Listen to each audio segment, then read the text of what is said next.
Alright, welcome back mga ka-devs. So, ngayon ay tuloy na natin yung ating machine learning for beginners. And last time ay pinag-usapan natin yung about artificial intelligence.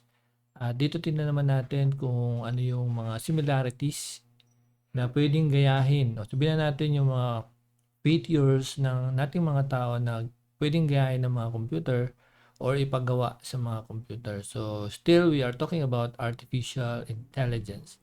So, sa ating mga humans, no, sa ating mga tao, we use vision, hearing for decision making, no, we are able to make decision, and also itong ating speaking, we do talking, communication, no, and then movement.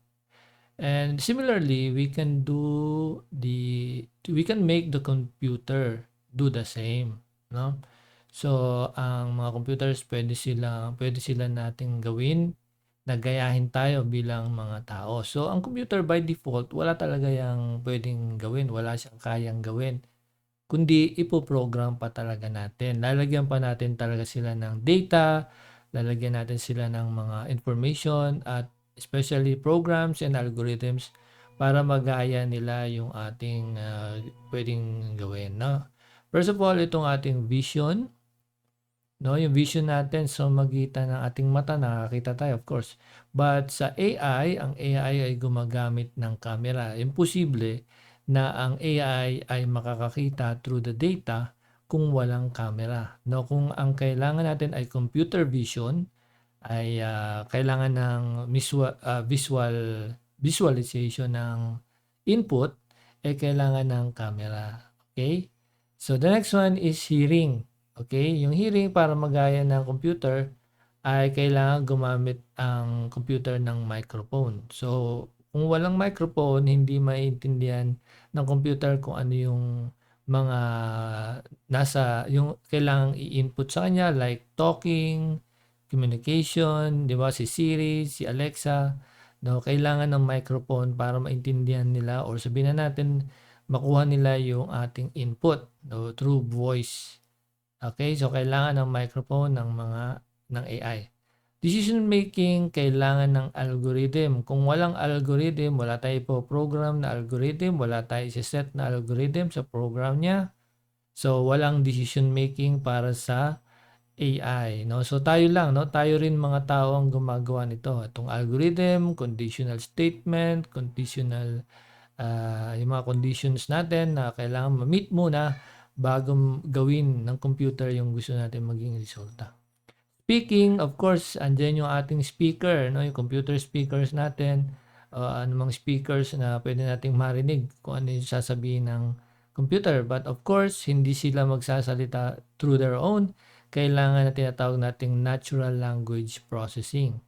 Now, yung natural language processing or NLP, ito yung ginagamit na para maging natural yung dating ng data papunta sa atin. Para marinig natin kung ano yung sinasabi at maintindihan natin yung sinasabi ng computer, kailangan ay matransform siya into a natural language, no, na naintindihan ng tao.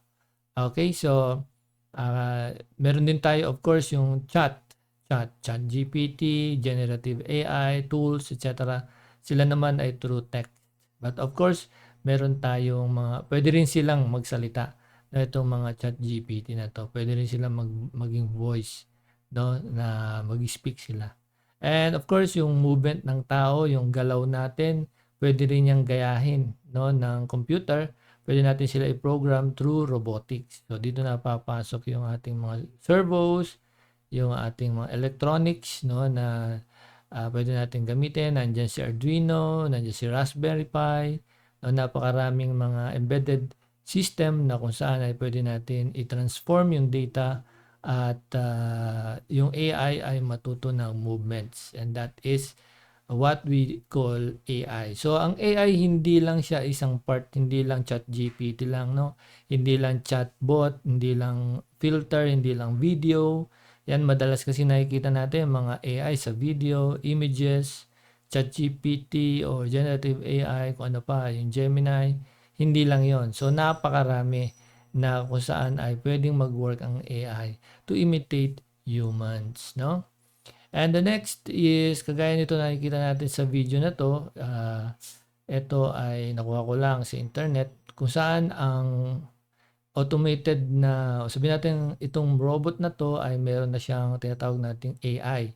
AI powered siya. So, meron siyang mga ilaw para ma-recognize niya alin yung debris, alin yung bato, alin yung bakal. So, maaring siya ay naghahanap ng, sabihin na natin kung ano mang bagay o survivor. Pwedeng ito ay earthquake, no? Ay naghahanap siya ng survivor. So, siya ay isang robot na pinadala para humanap ng survivor. So, ang kailangan niya para mag-function siya na maayos is camera para makita niya kung ano yung nasa harap niya. Microphone, dapat marinig niya kung ano nasa paligid. At of course, yung algorithms para mag-decide siya kung ano ang kanyang gagawin, kung nakarinig siya ng boses o kaya nakita niya may mga may people, may persons. So, kailangan niya gumalaw and of course, pwede siya magsalita. No, sabihin niya, keep calm, no? Pwede niya sabihin, I'm here to rescue you, no? So, pwede rin siya i-override ng mga tao, no? Na pwedeng yung camera niya ay nakikita rin ng mga tao and para maging tool siya, effective tool siya para sa rescue operation. Then of course sa ating mga industry, no, ay robot na ang ginagamit, hindi na tao kasi ang tao talaga is nagkakamali, no? Mas maraming error pag tao, pag may lagnat, pag may sakit, pag nahihilo, no, siyempre absent, so kulang na yung tao sa production. While sa robot, wala silang pagod, no? Kailangan mo lang siya i-maintain, handling repetitive tasks, complex calculation, fast processing. So, yung mga robots, hindi sila napapagod, no, first of all. So, tingnan natin kung paano nagpo-process ang AI. So, paano siya gumagana, no? So, let's say na ito yung ating pinaka-computer o yung central processing unit natin, itong nasa number 2. So, itong computer natin na siyang ginagamit natin for processing, kung wala siyang data na manggagaling sa outside ng computer, kung wala tayong i-input sa kanya, no? Kung wala tayong camera, wala tayong microphone, kung wala rin tayong data, no? Pwedeng kung ano man data yan, pwedeng video, pwedeng images, pwedeng text, no? Pwedeng anything na pwede natin input at may process ng computer, doon pa lang magkakaroon ng bagay na ipoprocess itong ating CPU o yung ating computer. No, yung pinaka-processor natin diyan ay yun ang tinatawag na CPU.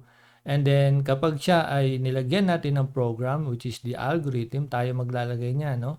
Programmers, developers, computer scientists, no? At iba pa.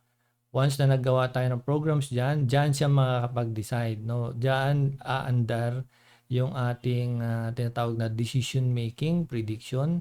Dito yan gagana. So ano yung gagawin ni computer through the algorithm doon sa mga data na ipinasok sa anong gagawin niya.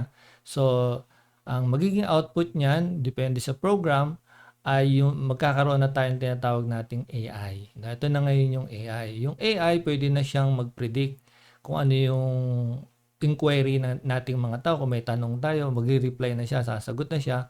Kasi base yung kanyang sagot sa data na meron na nakuha, no? Pwedeng through vision, pwedeng through voice, kunyari voice analysis, no? So dapat magpasok ka ng mga data para i-analyze niya.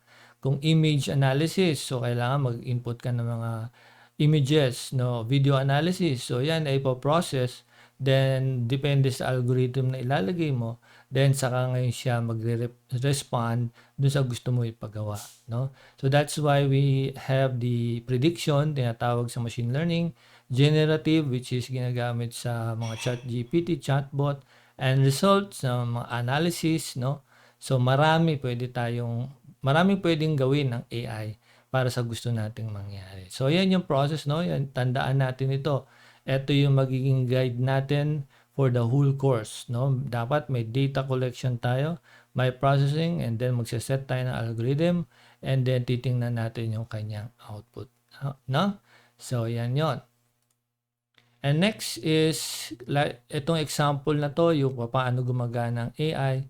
let's say yung distinction, no, ng cat and dog. So papaano ma-recognize ng AI na ang nakikita niya ay aso ba o pusa?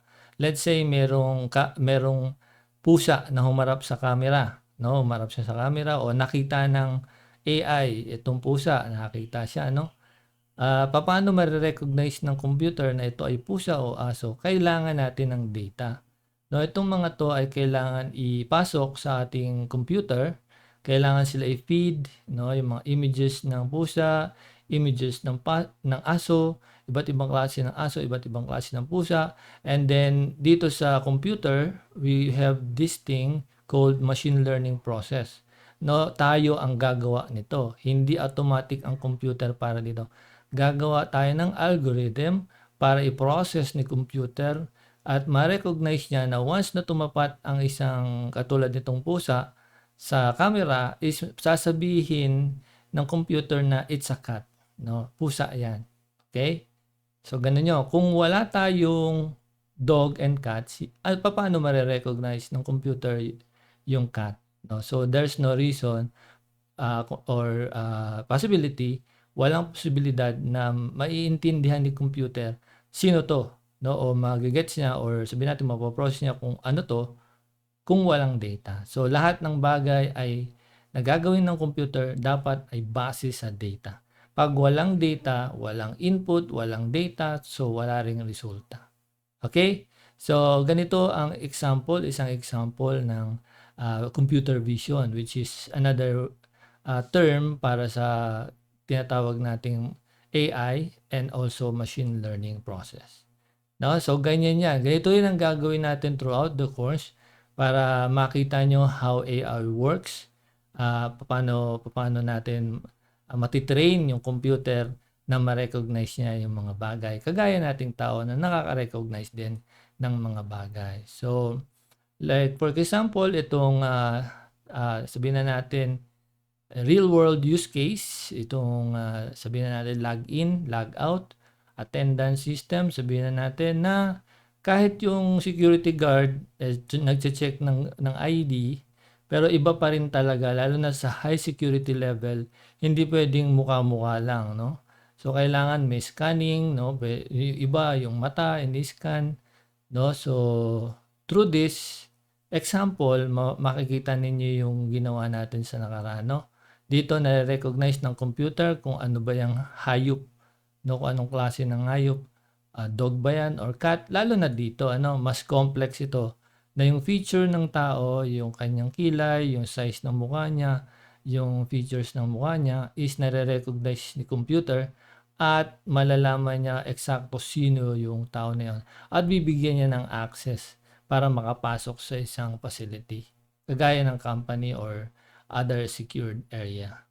Okay, so isa lang to sa maraming example ng AI and machine learning. So, we will try to go deeper sa susunod na topic, yung ating machine learning. So, papasok na kaagad tayo sa machine learning at para maintindihan natin ano ba ang machine learning at how it works under the artificial intelligence. Alright, so magkita po tayo ulit sa susunod na lesson. Hanggang sa muli, bye-bye po.